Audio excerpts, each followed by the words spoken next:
말씀 함께 읽도록 하겠습니다. 이사야서 7장 1절에서부터 9절까지의 말씀입니다. 시작. 우시야의 손자요 요담의 아들인 유다의 아하스 왕 때에 아람의 르신 왕과 르말리아의 아들 이스라엘의 베가 왕이 올라와서 예루살렘을 쳤으나 능히 이기지 못하니라. 어떤 사람이 다윗의 집에 알려 이르되 아람이 에브라임과 동맹하였다 하였으므로 왕의 마음과 그 백성의 마음이 숲이 바람에 흔들림같이 흔들렸더라. 그때 여호와께서 이사야에게 이르시되 너와 내 아들 스알야숲은 윗못 수도 끝 세탁자의 밭 큰 길에 나가서 아하스를 만나 그에게 이르기를 너는 삼가며 조용하라. 르신과 아람과 르말리아의 아들이 심히 노할지라도 이들은 연기나는 두 부직갱이 그루터기에 불과하니 두려워하지 말며 낙심하지 말라. 아람과 에브라임과 르말리아의 아들이 악한 꾀로 너를 대적하여 이르기를 우리가 올라가 유다를 쳐서 그것을 쓰러뜨리고 우리를 위하여 그것을 무너뜨리고 다브엘의 아들을 그 중에 세워 왕으로 삼자 하였으나 주 여호와의 말씀이 그 일은 서지 못하며 이루어지지 못하리라.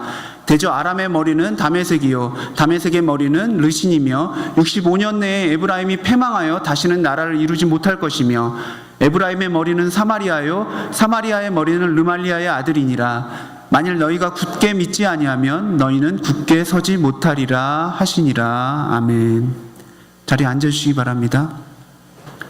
담임 목사님께서 출타 중이신 관계로 제가 말씀 들음 믿음이라는 제목으로 말씀 전하는 자리에 서게 되었습니다. 우리가 성경을 읽을 때도 그렇고 세상에서도 그렇고 멋있는 사람, 성공한 사람, 신앙이 특출한 사람에 더 관심이 갑니다. 또 그런 사람 본받으려고 하죠. 당연한 겁니다. 좋은 일이고요. 근데 문제는 뭐냐 하면은 생각보다 우리가 살다 보면 주변에 본받을 사람이 많지 않다는 게 문제입니다. 그리고 성경도 사실 우리 현실과 다르지 않습니다. 우리가 믿음의 영웅들 얘기를 굉장히 많이 들어서 그렇지 성경에는 우리가 실제로 만난다면 그렇게 본받고 싶지 않은 인물들 얘기가 많이 있습니다. 예를 들면 열왕기 상하를 한번 읽어보세요. 여러분 좋은 왕들보다 나쁜 왕들이 훨씬 많이 있습니다. 그럼 그들에게서는 배울 것이 없으니까 우리가 그 부분을 건너뛰고 읽어도 될까요? 하나님은 어째서 그렇게 우리가 본받을 만한 일이 없는 사람들의 얘기를 성경에 그렇게 많이 적어 놓으셨을까요? 3인행 필류 아사원이라는 말이 있습니다.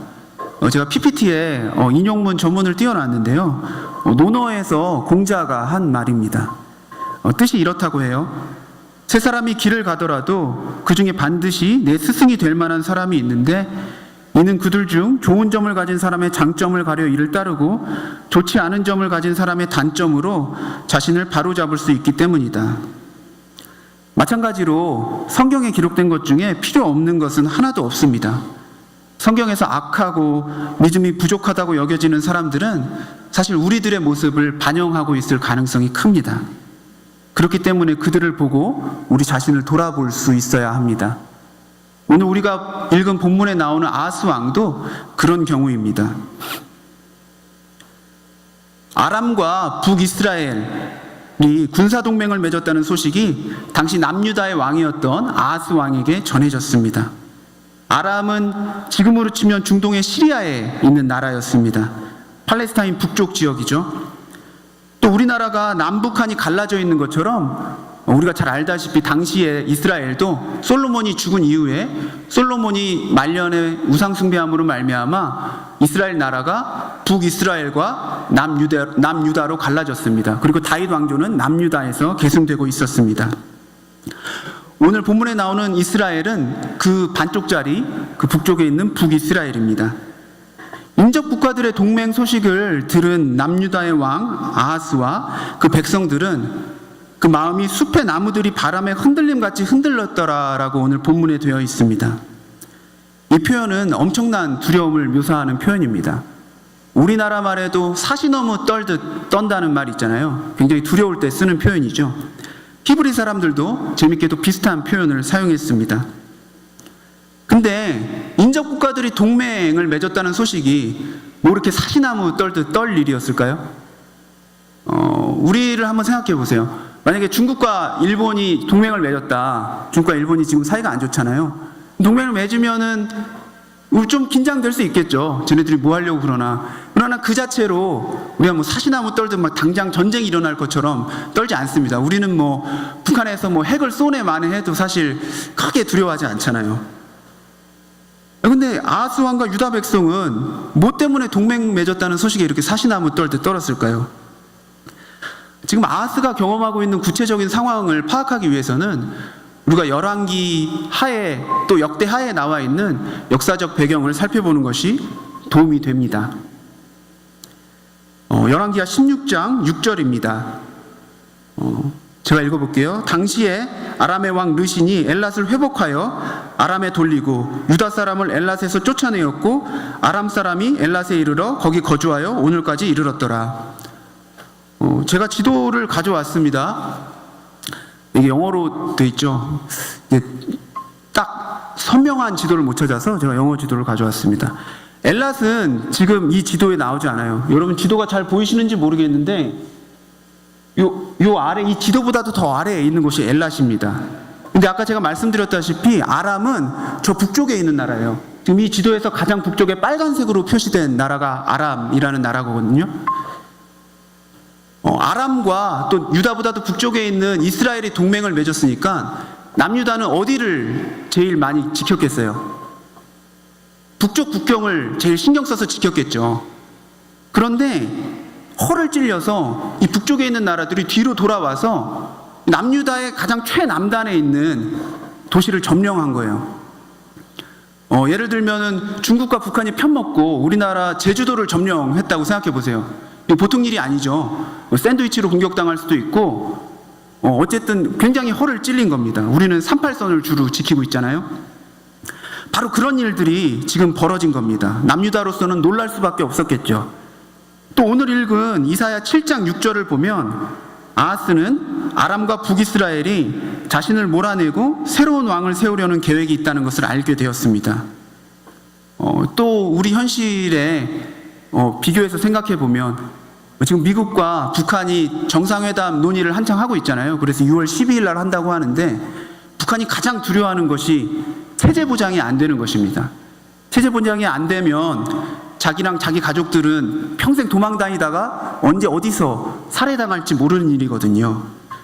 죽었다 싶은 거죠. 그렇기 때문에 어떻게든지 자기 정권을 유지하기 위해서 북한이 저렇게 몸부림을 치고 있는 것입니다. 아하스도 마찬가지입니다. 지금 외국에서 자기보다 더 강한 나라들이 자기 정권을 교체하겠다고 그러고 있으니까 목숨의 위협을 느끼는 거죠. 사시나무 떨듯 떨 수밖에 없는 상황입니다. 우리도 살다 보면 이런 경험 할 때 있죠. 큰 병에 걸렸을 때 그럴 수 있고요. 또 아주 흔하진 않지만 또 강도를 만났을 때 이런 경험을 할 수 있습니다. 또 꼭 육체의 생명의 위협이 아니더라도 우리를 절망에 빠뜨리는 일들이 인생 살다 보면 있을 수 있습니다.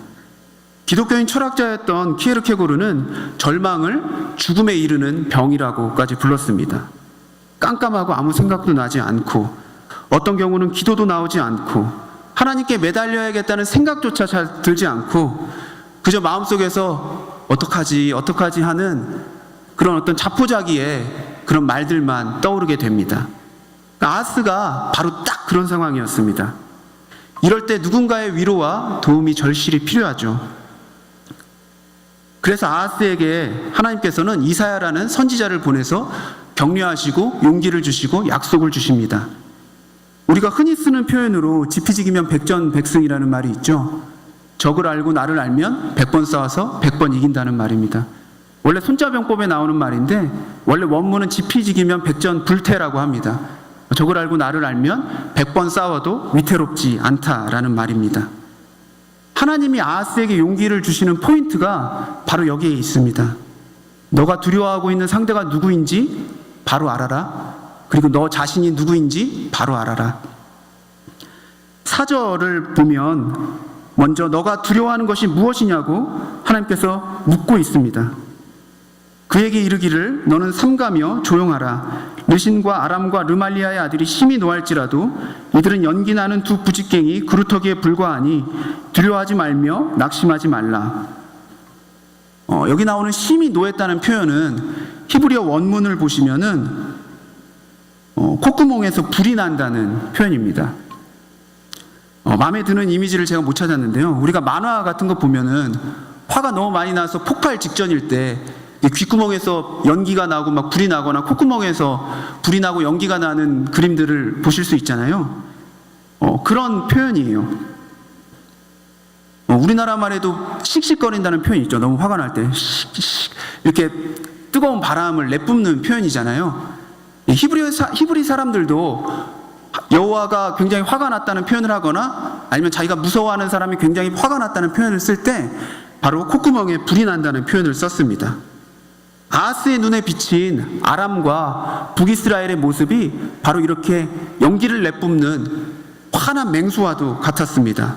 그 불타는 분노가 금방이라도 자기 나라와 군대를 집어삼킬 것만 같았습니다. 그런데 하나님의 관점에서는 이 북쪽 연합군들의 화내고 있는 모습이 어떻게 보였습니까? 우리가 읽은 4절에서는 연기나는 두 부직갱이 그루터기라고 하나님께서는 말씀하셨습니다. 이것은 불이 다 타고 꺼져가면서 연기만 피어오르는 검게 그슬린 나무 토막 같은 이미지입니다. 그슬린 나무 토막 어떻습니까? 쉽게 부서져 버리고 아무짝에도 쓸모가 없죠. 우리가 야외에서 BBQ 해 먹을 때를 떠올려 보세요.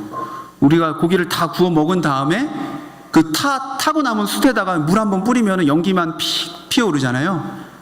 우리가 그런 것 때문에 언제 불이 날 거라고 두려워해 본 적이 있나요? 버리면 그만이죠. 바로 그런 모습입니다. 하나님께서는 아하스가 무서워하고 있는 맹렬한 불 같다고 생각한 아람과 이스라엘 군대가 그냥 툭 치면 부서져 버리는 연탄재 같은 존재라고 가르쳐주고 계신 것입니다.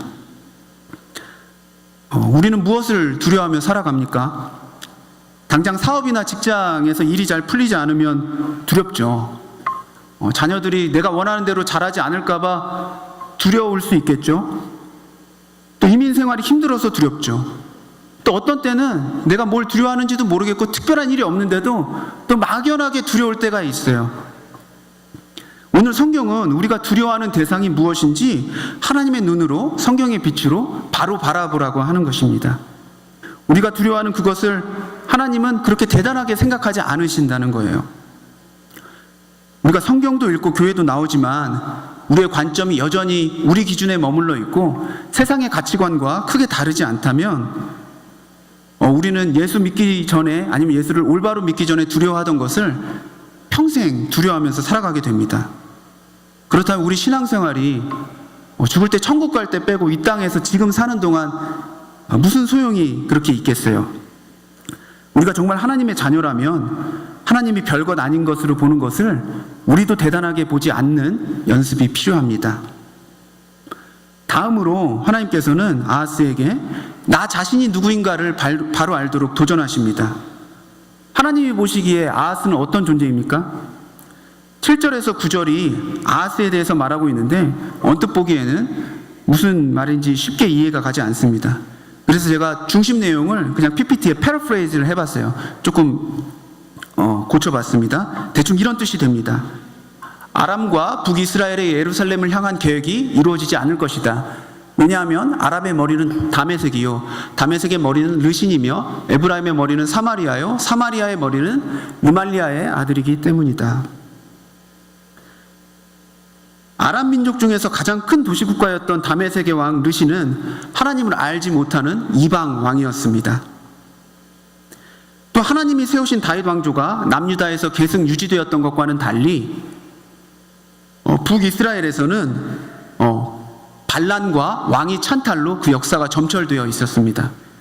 그래서 북이스라엘에서 가장 오래 지속된 왕조도 4대를 넘기지 못했어요. 하나님이 세우신 왕이 아니었다는 이야기죠. 그래서 호세아 8장 4절은 이스라엘의 마지막 왕들에 대해서 이렇게 비판하고 있습니다. 그들이 왕들을 세웠으나 내게서 난 것이 아니며 그들이 지도자들을 세웠으나 내가 모르는 바이며. 여기 나온 이스라엘 왕 르말리아의 아들 베가도 반란을 통해 기존의 왕을 죽이고 왕이 된 인물이었습니다. 근데 이와는 달리 다윗 왕조는 하나님의 굳건한 약속 위에 세워진 왕조였습니다. 사무엘하 7장 11절에서 17절이 다윗 왕조에 대해서 다윗에게 하나님께서 약속하시는 장면이 나오는 부분인데요. 우리는 16절만 함께 읽어보도록 하겠습니다. 시작. 내 집과 내 나라가 내 앞에서 영원히 보존되고 내 왕위가 영원히 견고하리라 하셨다 하라.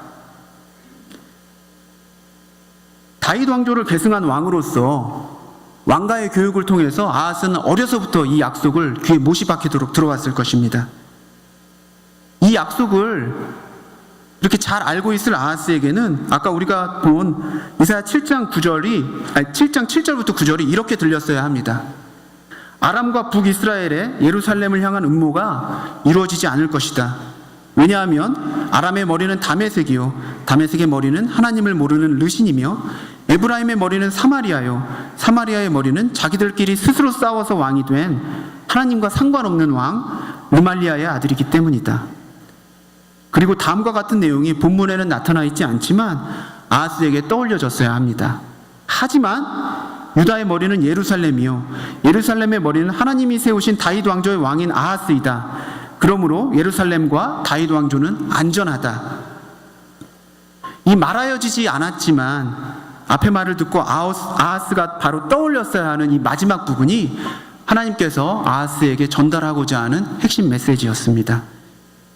하나님의 관점으로 두려움의 대상을 바로 바라보게 할 뿐만 아니라 우리 정체성도 하나님의 관점으로 바라보게 하는 이런 하나님의 음성, 이 음성에 우리도 귀를 기울여야 합니다. 하나님이 다윗 왕조에게 한 약속은 다윗 왕조를 통해 이 땅에 오신 다윗의 자손 예수 그리스도를 믿는 우리에게도 이루어진 것입니다.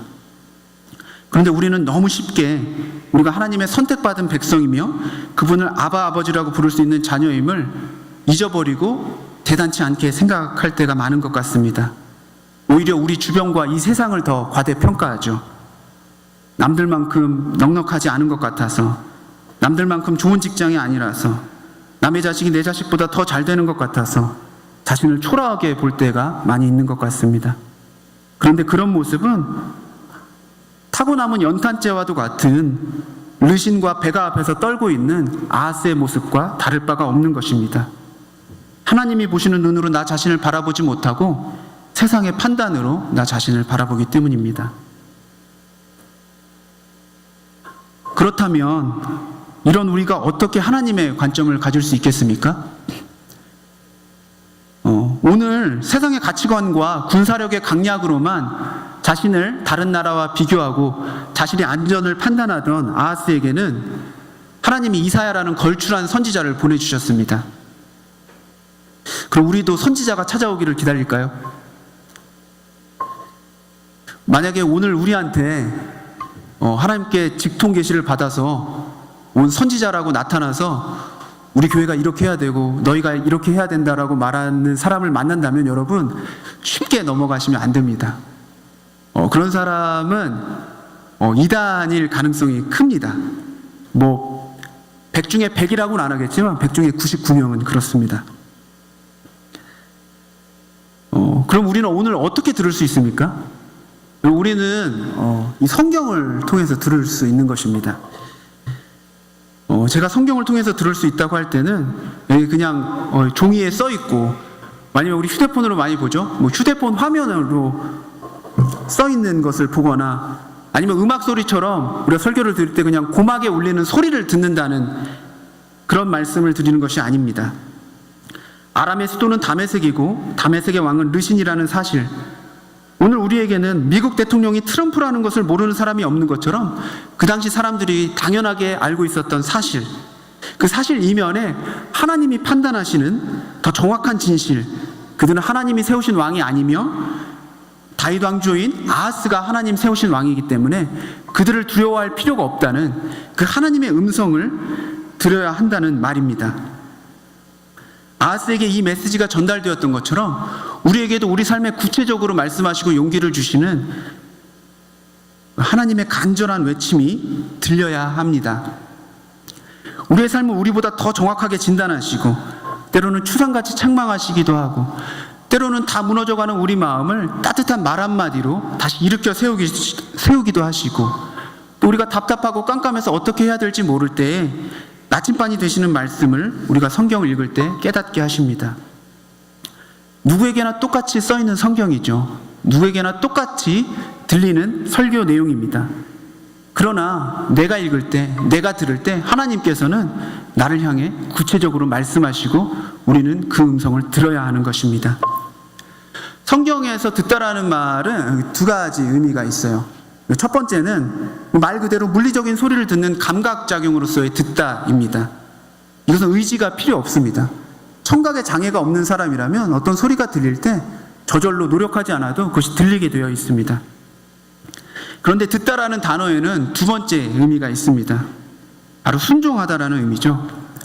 우리 부모님들이 자녀들에게 가장 많이 하시는 말씀이 뭔가요? 저희 부모님만 많이 하셨는지 모르겠는데 아빠 엄마 말 좀 잘 들어라 라는 말씀을 많이 하셨습니다. 이 말이 저희 어머니나 아버지가 저한테 이 말씀을 하실 때 내가 입을 벌려서 발생시킨 음파가 공기를 매개로 해서 너의 귀에 들어갈 때 청세포를 자극해서 전기 신호를 보내서 너가 소리를 들었다는 것을 인지해라는 말이 아닙니다. 그런 말이 아니죠. 오히려 내 말에 듣고 순종해라 라는 의미입니다. 의지적으로 결단해서 순종하라는 의미죠. 성경에서 듣다, 들어라 라고 말할 때도 이런 의미입니다. 그래서 성경에 많이 나와 있는 예수님이 하신 말씀 중에 귀 있는 자는 들을지어다 하는 말씀이 있잖아요. 이것이 청각이 있는 사람은 들어라는 말이 아니라 들었으면 믿기로 결단하고 결단했으면 행해라는 의미입니다. 이 두 번째 듣다의 의미가 7장 9절 마지막에 강조되어 있습니다. 만일 너희가 굳게 믿지 아니하면 너희는 굳게 서지 못하리라 하시니라. 제가 NRSV 성경 번역을 봤는데요, 이게 좀 원문이랑도 가깝고 마음에 들더라고요. 너희가 믿음으로 서 있지 아니하면 너희는 아예 서 있지 못할 것이다. 그런데 주어진 말씀에 아하스가 어떻게 반응했습니까? 이 말을 믿고 행했습니까? 우리가 읽은 본문 다음 부분에 나옵니다. 7장 10절 11절 한번 같이 읽어보시겠습니다. 시작. 께서 또 아하스에게 말씀하여 이르시되 너는 내 하나님 여호와께 한 징조를 구하되 깊은 데에서든지 높은 데에서든지 구하라 하시니. 깊은 데는 히브리어로는 스올이라고 되어 있습니다. 이 당시 사람들은 사람이 죽으면 땅속 깊은 곳에 죽은 자들이 모여 사는 곳이 있다고 믿었어요. 우리나라 저승같이, 옛날 사람들이 믿던 저승같이. 그리고 그곳을 스올이라고 불렀습니다. 그리고 또 높은 곳은 하나님께서 거하시는 곳이죠. 둘 다 인간의 영역이 아닙니다. 인간 영역 안에 있는 것뿐 아니라 그 너머에 있는 것을 구해도 된다는 하나님의 초청이었습니다. 일이 이루어지기 전에 너가 확실하게 믿을 수 있는 증거를 줄 테니 너가 원하는 증거를 말해보라 하신 것이죠. 그런데 12절에 아하스의 대답을 한번 들어보시기 바랍니다. 아하스가 이르되 나는 구하지 아니하겠나이다. 나는 여호와를 시험하지 아니하겠나이다 한지라. 이 말이 어떻게 들리시나요? 아하스 믿음이 좋지 않은가요? 예수님께서도 사단에게 시험을 받으실 때 주 너의 하나님을 시험하지 말라라고 말씀하셨죠. 또 바리새인들이 예수님께 와서 표적을 보여달라고 하니까 요나의 표적밖에는 보여줄 것이 없다고 하시면서 예수님이 표적 혹은 징조 보여주시기를 거절하신 일도 있으셨습니다. 또 오늘 우리 주변에는 신비한 것만 쫓아 신앙생활 하는 사람들이 굉장히 많죠. 그러다가 이단에 빠지는 사람도 많고요. 그런 걸 생각해 봤을 때 아하스가 지금 한 말은 굉장히 믿음의 말처럼 들립니다. 나는 사인 없어도 믿을 수 있다. 나는 하나님을 시험하지 않겠다. 그런데 이게 정말의 믿음의 말이었다면 왜 13절에서는 이사야가 아하스를 책망하고 있을까요? 13절에서는 아하스가 사인을 구하지 않았기 때문에 하나님께서 심지어 괴롭다라고 말씀하십니다. 왜 그랬을까요? 여러분, 우리가 믿는 구약의 하나님과 신약의 하나님은 틀림없이 동일한 분이심을 믿으시기 바랍니다. 하지만 예수님이 오시기 전에 구약시대 사람들의 신앙생활의 모습과 예수님이 오신 이후에 신앙생활의 모습은 조금 차이가 있습니다. 구약 시대에는 아직 예수님께서 십자가에 못 박히시고 부활하신 것을 경험하지 못했고, 또 내주하시는 성령님을 아직 보내주신 일이 없으셨습니다. 그렇기 때문에 하나님께서 구약 시대 사람들이 잘 믿을 수 있게 하기 위해서 징조를 보여주시고 징조를 구하라고 하시는 일은 어느 정도는 일반적인 일이었습니다. 구약 성경에 예가 많이 나오는데요. 여러분 나중에 집에 가서 이사야 36장, 39장을 읽어보시면 여러모로 오늘 이야기와 대조가 되는 아하스 왕의 아들 히스기야 왕의 이야기가 나옵니다. 오늘 그 비교까지는 시간 관계상 생략하겠습니다만, 거기서도 강력한 대제국인 아수르 앞에서 예루살렘이 멸망할 위기에 처합니다. 그때 하나님께서 구원을 약속하시면서 징조를 주시고, 히스기야 왕은 그 징조를 받아들이고 결국은 승리하게 됩니다. 또 믿음의 용사 기드온, 사사기 6장에 나오는데요, 우리가 아는 유명한 양털 시험을 합니다. 어떤 것이었냐면은 기드온이 하나님께 말합니다. 만약에 하나님께서 이스라엘을 구원하시겠다고 하는 하나님의 약속, 나에게 하신 약속이 사실이라면 내가 지금 양털 뭉치를 잔디밭 위에 올려놓을 테니까 밤사이에 이슬이 잔디밭 위에는 내리지 않고 양털 뭉치 위에만 내리게 해주십시오 라고 말합니다. 어려운 거잖아요. 기적인 것이죠. 근데 그 일이 실제로 이루어져요. 근데 여기서 그치지 않고 다음날 또 얘기합니다. 하나님의 약속이 사실이라면 오늘은 양털 뭉치에는 양털 뭉치에만 내리고 잔디밭에는 내리지 않게 해주십시오. 이 징조를 구하고 이 징조가 이루어집니다. 그러니까 이렇게 본다면 심지어 하나님이 직접 사인을 구하라고 말씀하셨는데 사인을 구하기를 거절했다는 것은 이 시대 기준으로는 아하스가 믿음이 좋았기 때문이 아니었던 것입니다. 그러면 우리는 궁금할 수 있겠죠. 아하스는 왜 사인을 구하지 않았을까요? 하나님을 기대하지 않았기 때문입니다. 아까 우리가 읽었던 열왕기하 16장을 이어서 보겠습니다. 화면에 나와 있는 7절부터 9절인데요. 제가 한번 읽어볼게요. 아하스가 아수르 왕 디글랏빌레셀에게 사자를 보내 이르되 나는 왕의 신복이요 왕의 아들이라. 이제 아람 왕과 이스라엘 왕이 나를 치니 청컨대 올라와 그 손에서 나를 구원하소서 하고, 아하스가 여호와의 성전과 왕궁 곳간에 있는 은금을 내어다가 아수르 왕에게 예물로 보냈더니 아수르 왕이 그 청을 듣고 곧 올라와서 다메섹을 쳐서 점령하여 그 백성을 사로잡아 기르로 옮기고 또 르신을 죽였더라. 아하스는 믿는 구석이 있었습니다. 눈에 보이지 않는 하나님보다 더 가까운 것처럼 보이고, 하나님보다 더 유능해 보이고, 더 실질적인 도움이 될 것 같은 당대 최고의 군사력을 자랑하던 아수르의 제국의 보호 아래 들어가려고 했던 것입니다. 실제로 아하스의 이 외교적 결정은 세상적인 기준으로 보자면 기가 막힌 작전이었습니다. 이 당시 역사를 조금 더 살펴보면 아람 왕 르신과 북이스라엘 베가가 유다의 영토가 탐나서 유다에 쳐들어온 것이 아니었어요. 그 당시에 방금 말한 아수르, 메소포타미아 지역입니다. 이스라엘이나 아람보다 훨씬 더 동쪽에 있는, 오늘날로 치면 이라크 지역에 있던 나라였어요. 그 당시에 알려져 있던 세계에서 가장 강한 나라였는데, 그 아수르는 서쪽에 있는 나라들을 지배해서 조공을 받고 또 그들의 무역을 다 주관했어요. 그래서 이익을 다 자기들이 가져왔죠. 그러니까 여기에 북이스라엘과 아람을 비롯한 팔레스타인 시리아 지역의 많은 나라들은 이 과도한 조공 생활에 지쳐서 이제 동맹을 맺어서 아수르에 대항하려고 했습니다. 근데 유다가 이 동맹군에 들어오지 않은 거예요. 그러니까 이제 곧 아수르와 전쟁을 할 텐데 그 밑쪽에 유다가 아수르랑 양동작전을 피면 안 되니까 아수르와 전쟁을 하기 전에 유다의 정권을 미리 제거해 버리려고 한 것입니다. 그렇기 때문에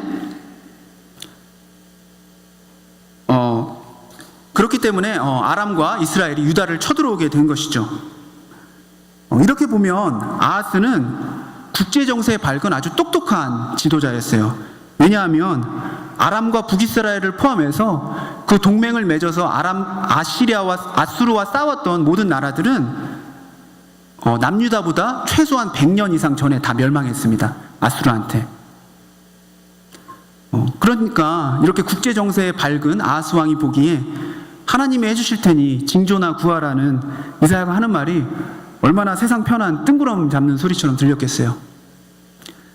아하스가 하나님을 신뢰하지 않은 것은 우리가 열왕기 하하 16장을 읽어보면 전혀 이상한 일이 아닙니다. 열왕기하 15장 34절과 16장 2절에서 4절을 비교해보면 아하스의 부친인 요담 왕은 하나님을 잘 믿는 왕이었어요. 근데 그 아들 아하스는 왕이 되자마자 유다를 우상숭배로 이끌었습니다. 도대체 왜 아하스는 아버지가 쭉 하나님 믿어오던 걸 봤을 텐데 그렇게 쉽게 빨리 자기 아버지의 하나님을 버리고 우상을 섬겼을까요? 열왕기하 15장 37절에 힌트가 있습니다. 거기 읽어보면 아람과 북이스라엘 때문에 유다와 다윗 왕조가 고난당하는 것이 아하스 때 시작된 일이 아니에요. 아하스가 우상 숭배를 해서 시작된 일이 아니었습니다. 하나님을 잘 믿던 그 아버지 왕 요담 때 이미 아람과 이스라엘이 쳐들어와서 유다를 괴롭히기 시작했습니다. 아하스는 철저한 현실주의자였고 경험주의자였습니다. 인내하고 참으면서 하나님의 뜻을 기다리기보다는 눈에 보이는 결과를 중시하던 사람이었어요. 아버지가 하나님을 잘 믿어도 어차피 적들은 쳐들어오더라. 주변 나라들이 우상 숭배를 하는데 오히려 더 부강하더라. 이렇게 생각하니까 믿음을 쉽게 버리게 되는 것이죠. 나는 말로는 굉장히 경건한 척 포장했죠. 나는 하나님을 시험하지 않겠다. 근데 결국 속마음은 그 하나님 소용없더라 했던 것입니다. 아하스가 그랬던 것처럼 우리의 말과 행동이 우리 속마음과 다를 때가 있을 수 있습니다. 겉으로는 하나님을 높이는 척 기도해야죠. 하나님 때 이루어 주시겠죠 라고 말하지만 우리 하나님께 기도하지 않고 또 하나님을 별로 기대하지 않고 인간적인 방법만 모색할 때가 많이 있습니다. 그런데 여러분, 차라리 더디 이루어지는 기도 제목을 가지고 하나님 앞에 나가서 답답하고 야속한 마음을 토로하는 것이 믿음 없는 것이 아니라 더 믿음 있는 모습일 수 있습니다. 적어도 하나님이 계신 것과 하나님이 자기를 찾는 자들에게 상 주시는 이심을 진지하게 믿었다는 증거이고 해결되지 않는 어려움 때문에 그 믿음을 경솔하게 버리지 않겠다는 믿음의 몸부림이기 때문입니다. 아브라함이 그랬습니다. 75세부터 100세가 되기까지 100세 이삭을 낳기까지 하나님께서 아브라함에게 여러 번 나타나셨어요. 그래서 그때마다 너가 아들을 낳게 될 것이다 용기를 주시고 약속을 주셨죠. 그런데 그 약속이 이루어지기까지 25년이 걸렸습니다. 여러분 25년 동안 한 가지 기도 제목을 놓고 기도하실 수 있겠어요?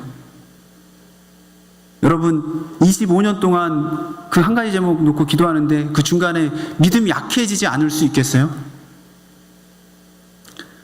우리가 아브라함 믿음의 조상이라고 하지만 아브라함도 굉장히 고민이 많았습니다. 근데 아브라함은 그 고민을 가지고 하나님께 솔직하게 고백하고 하나님 앞에 나아갔습니다. 하나님 나에게 무엇을 주시겠습니까? 한 번은 이렇게 물었고요. 또 다음번에는 하나님 아들은 괜찮습니다. 아들 안 주셔도 되고요. 우리 집에 있는 종 중에 한 명을 내 후계자로 세우겠습니다. 라고 말한 적도 있습니다. 또 그 다음번에 하나님께서는 사라를 통해서 아들을 주시겠다고 말씀하시니까 하나님 사라가 90세고 이미 폐경이 지난 지가 한참인데 어떻게 아이를 낳겠습니까? 하나님 저는 그냥 애굽의 종 하갈을 통해 낳은 첩의 아들 이스마엘이면 족합니다. 하나님 아들을 주시지 않아도 됩니다. 라고 하나님께 말했습니다. 그런데 이런 말을 아브라함이 할 때 하나님께서 아브라함을 단 한 번도 꾸짖지 않으셨습니다. 오히려 그저 계속해서 약속을 상기시켜 주셨습니다. 그리고 용기를 주셨죠. 주님은 우리가 믿음이 연약하다고 꾸짖지 아니하십니다. 믿음을 포기하는 것을 꾸짖으십니다. 믿음이 없는 데다가 타성에 젖은 종교적인 언어로 자신의 믿음 없음을 그럴듯하게 포장하는 것을 괴로워하십니다. 왜냐하면 연약한 믿음이라도 붙잡고 있는 한 우리와 하나님과의 관계가 유지되지만 믿음을 버리고 믿음 있는 척 우리를 포장하는 순간 우리와 하나님과의 관계가 단절되기 때문입니다. 당장은 세상의 방식, 우리의 삶과 경험과 판단이 하나님 말씀보다 더 효과 있는 것처럼 보일 수 있습니다. 하지만 우리는 우리가 생각하는 것만큼 지혜롭지 않다는 것을 인정해야 합니다. 우리의 이성과 판단을 무시하라는 얘기가 아닙니다. 우리의 생각은 언제나 틀렸고 우리의 생각은 무조건 나쁘다라는 것도 아닙니다. 다만 그것이 하나님을 대신할 수는 없다는 것입니다. 우리의 판단조차 하나님 앞에 가지고 나가서 하나님과 의논하라는 것입니다. 시간이 없어서 간단하게 말씀드리면 아하스는 아수르를 끌어들여서 당장의 위협은 제거했지만 그 아수르가 오히려 남유다를 괴롭히고 결국은 그 아들 때에 와서 예루살렘을 멸망 직전까지 몰고 가는 상황을 가져왔습니다. 늑대를 쫓아내려다 호랑이를 끌어들인 격이었죠. 그리고 그 아수르에게서 결국 예루살렘을 지켜준 것은 또 다른 강대국이 아니라 하나님이셨습니다. 우리가 믿음으로 서지 아니하면 당장의 문제는 해결된 것처럼 보여도 우리는 결국 아예 서지 못할 것입니다. 말씀 마무리하겠습니다. 오늘 아하스의 모습은 우리가 본받을 만한 모습은 절대로 아닙니다. 그러나 우리 안에 있을 수 있는 모습이고 우리가 고쳐야 할 잘못된 모습일 수 있습니다. 우리가 설교도 듣고 성경도 읽고 묵상도 하지만 진정으로 하나님 말씀이 나와 상관없는 옛날 누군가의 얘기가 아니라 지금 내 삶의 문제에도 동일하게 위로하고 옳은 길을 알려주시는 그 말씀으로 들려지는지, 또 그 말씀을 들을 때에 내 마음이 내 지식, 내 판단, 내가 경험한 세상으로 걸러듣는 것이 아니라 믿음으로 반응하고 온전히 순종하는지, 아니면 내 지식, 내 판단, 내 경험과 다르다고 너무 쉽게 하나님 말씀을 포기하고 그 부분에 있어서 하나님의 말씀과 단절되어 있지는 않은지, 또 그렇게 단절되어 있는데도 습관적인 종교적인 언행으로 하나님을 기대하지 않는 내 모습을 정당화하고 포장하고 있지는 않은지, 오늘 아하스의 모습을 반면교사로 삼아 연약해도 정직한 믿음을 가지고 하나님 앞에 나아가는 저와 여러분이 되시기를 축복합니다. 기도하시겠습니다. 하나님, 오늘은 아하스 왕의 모습을 통해 우리 안에 미처 자각하지 못하고 있을 수 있는 불신의 모습에 대해서 살펴보았습니다. 우리가 교회 나오고 교회에서 사용하는 언어가 우리의 일상의 언어가 됨으로써 우리 자신의 믿음이 굳건하고 하나님을 내 삶의 주인으로 모시고 있다고 착각하지만 많은 경우는 때로는 몰라서 때로는 알면서도 자신을 속이면서 내 삶이 하나님 말씀보다는 내 경험과 내 판단과 세상의 가치관을 따라 흘러가도록 하고 있던 적이 많았음을 고백하고 회개합니다. 하나님에 대한 아무 기대 없이 입술로만 하나님 하나님 사람들 앞에서 말한 적도 많이 있었습니다. 주님, 우리가 성경을 읽고 묵상하고 설교를 들을 때에 기록된 말씀을 통하여 우리 마음과 양심을 변화시키시는 하나님의 구체적이고 강력한 말씀의 역사가 있게 하여 주시옵소서. 그리고 그 음성을 들을 때에 우리의 욕심이 말씀을 거부하지 못하게 하시고 주님 앞에 겸손하게 순종할 수 있게 하여 주시옵소서. 감사드립니다. 예수님의 이름으로 기도드렸습니다. 아멘.